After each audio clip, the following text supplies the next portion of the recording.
ชิวๆยามค่ำที่ชายหาดแหลมฉบัง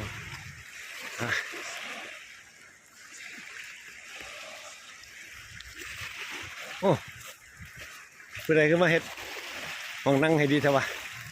นะเอามาหาเป็นว่าน้ำริ้วไปก่อนแล้ว3แล้ว หาหรือ6คนมาหามามือนี่หาคนมือเห็นปะนี่ล่ะได้ขึ้นเขาได้ขึ้นเขาโอ้บรรยากาศ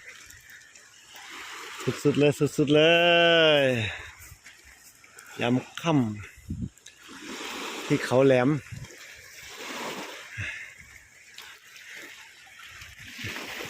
เป็นโอกาสที่หลังเลิกงานก็ได้มาอย่าง